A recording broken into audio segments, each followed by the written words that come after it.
Back to news.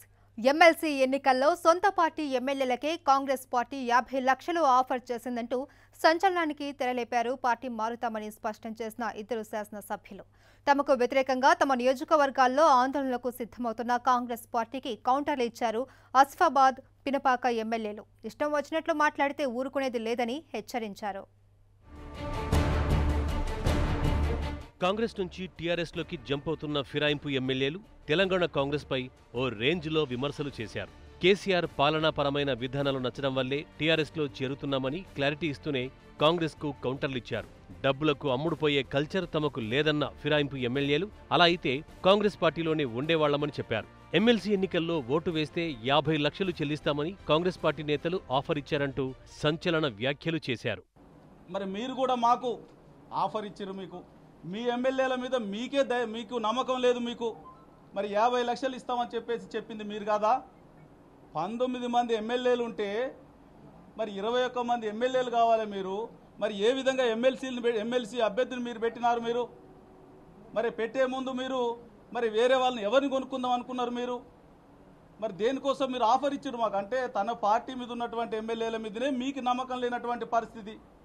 సమస్యలపై సీఎంను కలిసేందుకు తమ పార్టీ నాయకత్వం అనుమతి ఇవ్వలేదని ఆరోపించారు ఇద్దరు ఎమ్మెల్యేలు. పార్టీ మారినంత మాత్రాన నియోజకవర్గాల్లో ధర్నాలు చేయిస్తామని చెప్పడం సమంజసం కాదని, తమ నియోజకవర్గాల్లో కాంగ్రెస్ పార్టీ నేతలు ఎలా ధర్నాలు చేస్తారో చూస్తామని హెచ్చరించారు.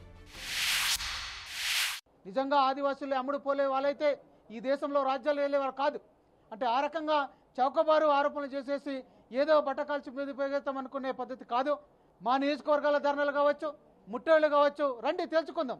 ఆసిఫాబాద్ నియోజకవర్గ ప్రజలు కావచ్చు, వాళ్ళ పినపాక నియోజకవర్గ ప్రజలు కావచ్చు, వారిని బ్రహ్మాండమైన మెజార్టీ ఎందుకు కల్పించారో, ఇవాళ ఇంత పెద్ద భారీ మొత్తంలో కూడా నన్ను ఏ అభిమానంతో ఆసిఫాబాద్ నియోజకవర్గం కల్పించుకుందరో రేపటి 5వ తారీఖు 4వ తారీఖు మీరు పెట్టిన ధర్నాలలో తప్పకుండా తెలుసుకుందాం. పార్టీ మారిన తర్వాత ఎమ్మెల్యే పదవులకు రాజీనామాలు చేసి టీఆర్ఎస్ బీఫాంపై మళ్లీ పోటీ చేస్తామన్నారు ఇద్దరు ఎమ్మెల్యేలు. మళ్లీ పోటీ చేసినా తిరిగి గెలిచే సత్తా తమకుందన్నారు.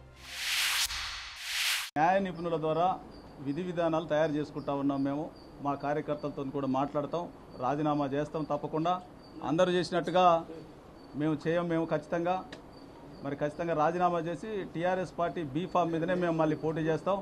దానికి సిద్ధంగా అని చెప్తా ఉన్నాం. అభివృద్ధి కోసమే పార్టీ మారుతున్నామని తాము స్పష్టంగా పేర్కొన్నా దుష్ప్రచారం చేస్తున్నారంటూ ఆసిఫాబాద్, పినపాక ఎమ్మెల్యేలు మండిపడ్డారు. ఆదివాసీల ఆత్మగౌరవం దెబ్బతినేలా మాట్లాడితే చూస్తూ ఊరుకోబోమని, పద్ధతి మార్చుకోవాలంటూ ఉత్తమ్ భట్టీని హెచ్చరించారు.